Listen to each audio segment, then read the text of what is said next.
تو ہمارے سارے پکوڑے والوں کو شوق چڑھا ہوا رمضان آئے پکوڑے وکن گے، سموسے والے آندے پہ رمضان آوے سموسے وکن گے، جتیاں والے آندے پہ عید آوے جتیاں وکن گیا۔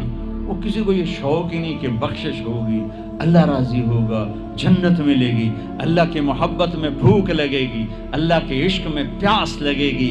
وہ بھوک اور پیاس کی جو تڑپ اور کسک ہے، پھر ہم ہاتھ اٹھا کے اللہ سے مانگیں گے، ہم کہیں گے یا اللہ، تو عرش کے دروازوں تک میری پکار جائے گی، ساتوں آسمان میری پکار سے گونج اٹھیں گے۔ مجھے یقین ہے کہ میرا اللہ کہتا ہے، میرا نبی فرماتے ہیں کہ اللہ رمضان میں سارے آسمان کے فرشتوں سے فرماتا ہے روزے رکھنے والوں کی دعا پر آمین کہو۔ عرش کے فرشتوں سے اللہ فرماتا ہے میری تسبیح چھوڑ دو، رمضان کے روزے رکھنے والوں کی دعا پر آمین کہو، آمین کہو۔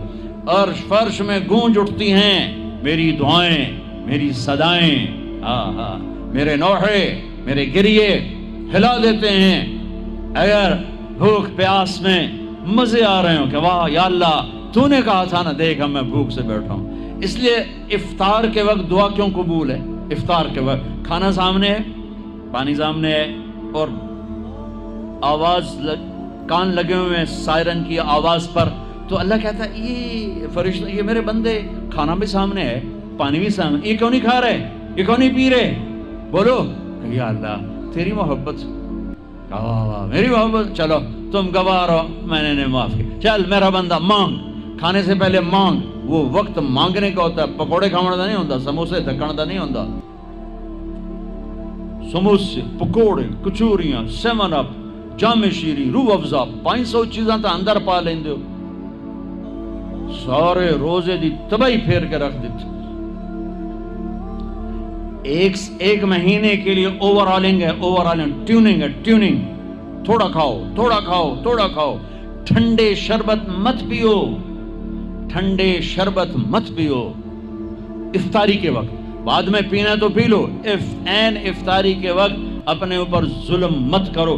سارے دن کا انجن گرم ہے، ایک دم اس کے اوپر برف پھینکتے ہو، تھوڑی دیر صبر کر کے سادہ پانی پی لو، نماز پڑھ لو، پی لو، جام شیری پیو، سیون اپ پیو، جو مرضی پیو، ٹھنڈا پیو، گرم پیو، جو مرضی پیو، لیکن این روزے کے وقت بچو تلی ہوئی چیزوں سے، کراری چیزوں سے، مسالے دار چیزوں سے، ثقیل چیزوں سے بچو، ہلکا پھلکا رکھو پیٹ کو، ہلکا پھلکا، تاکہ روزے کا مقصد حاصل ہو کہ جسم پاک ہو، غلاظتوں سے، گندگیوں سے پاک ہو، صاف ہو۔ ہاں، اور اپنے دل کو بھی صاف۔ رمضان میں سب کی بخشش ہو جاتی، سب کی، 4 نہیں بخشے جاتے، 4 آدمی نہیں بخشے جاتے، 4 قسم کے مرد عورت، سب کی بخشش ہو جاتی، سب کی، 4۔ اللہ تعالی ہماری حفاظت فرما لے۔ کسی بھائی میں یہ عیب ہے، ابھی سن کے توبہ کر لینا، شراب پینے والا، مستقل شراب پینے والا، رمضان میں بخشش نہیں، ماں باپ کا نافرمان، ماں باپ کا نافرمان، بخشش نہیں۔ ماں باپ کا نافرمان کے لیے تو میرے نبی نے کہا کہ اللہ ہر گناہ کی سزا موت کے بعد دے گا۔ ماں باپ کے نافرمان کو یہیں سے شروع کرے گا اور آگے تک لے کے جائے گا، یہاں بھی سزا دے گا اور آگے بھی سزا دے گا۔ صرف ایک گناہ دنیا میں ایسا ہے، کفر شرکی کی سزا بھی موت کے بعد، زنا شراب جوے کی سزا سود کی موت کے بعد ہے۔ ایک گناہ ماں باپ کی دل آزاری، دل دکھانا، اللہ یہاں سے یہ سزا شروع کرتا ہے اور آخر تک پہ چلاتا ہے اس کو۔ میرے نبی سے پوچھا گیا یا رسول اللہ قیامت کب آئے گی؟ آپ نے کہا اللہ کو پتہ ہے۔ کہ کوئی نشانی بتائیں؟ کہ جب ماؤں کو ذلیل کیا جائے گا قیامت آ جائے گی۔ ماں باپ کا نافرمان۔ تیسرا کون ہے؟ رشتہ داروں سے لڑنے والا، کبھی بھائی سے لڑا، کبھی بہن سے لڑا، کبھی خالہ سے، کبھی چاچے سے، کبھی مامے سے، کبھی تائے سے، کبھی پھوپھے سے، قریبی رشتوں سے لڑنے والا اور تعلق توڑنے والا، اس کی بخشش نہیں ہوگی۔ چوتھا کون ہے؟ کینہ رکھنے والا، کینہ، شحن، ایک ہوتا ہے بغض، ایک ہوتا ہے کینہ، شحن، بغض، شحن۔ بغض کیا ہے؟ بغض کیا ہے؟ کہ مجھے انصر بھائی سے نفرت ہے، یہ بغض۔ اور کینہ کیا ہے؟ کہ میں ان کو نقصان پہنچانا چاہتا ہوں۔ نفرت کے ساتھ ان کی ٹانگیں کھینچنا چاہتا ہوں، اس کو کینہ کہتے ہیں۔ تو یہ 4 برائیاں معاف نہیں ہیں۔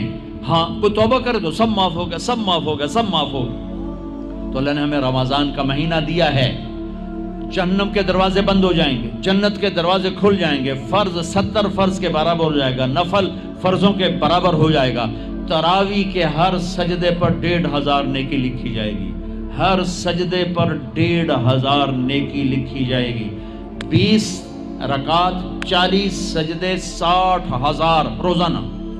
یہ تمہارے کلب ایسا پٹھا جا نہ ہے کی نہ ہے میں نے حالی تھی نہیں سر لگی ہے جب تسی آن دیکھی ہو، چلو جڑا بھی نہ ہے ٹھیک ہے۔ یہ بہت بڑا کلب مجھے نظر آیا۔ یہ یہاں باہر ایک چھوٹا سا پرچہ لگا دیں کہ جو یہاں آ کے تراویح پڑھے گا ہر سجدے پر اس کو 150 روپیہ دے، 150 چھوٹو 15 روپے دیے جائیں، ہر سجدے پہ 15 روپے دیے۔ ایتھے ویکھا جی لڑائیاں کیویں ہوندیاں، اے سارے پوترے دادیاں نو چاہتے لے آون گے، دوترے نانیاں نو چاہتے، نانی ٹر آج تراویح تینوں پڑھاون، دادے نانیاں نو پوچھدا کوئی نہیں، انہاں دی عید ہو جاونی۔ تسی ایتھے اعلان کر کے لکھ دیو بھئی جڑا ایتھے آوے گا انہوں اسی فی سجدہ 15 روپے دیواں گے۔ ایتھے پھر چھوٹے ویکھے جے کیویں چل دے۔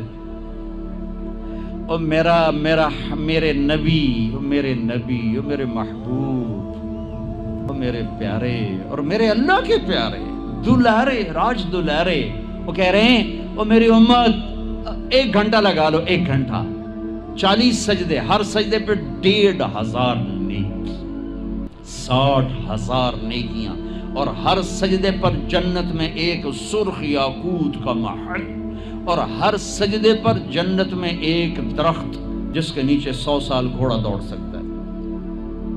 اتنے تھوڑے وقت میں اتنی کمائی۔ اب 8 تراویح پڑھ کے آدھی مسجد خالی جا رہے، کتھے جا رہے ہو، کی کرن جا رہے ہو،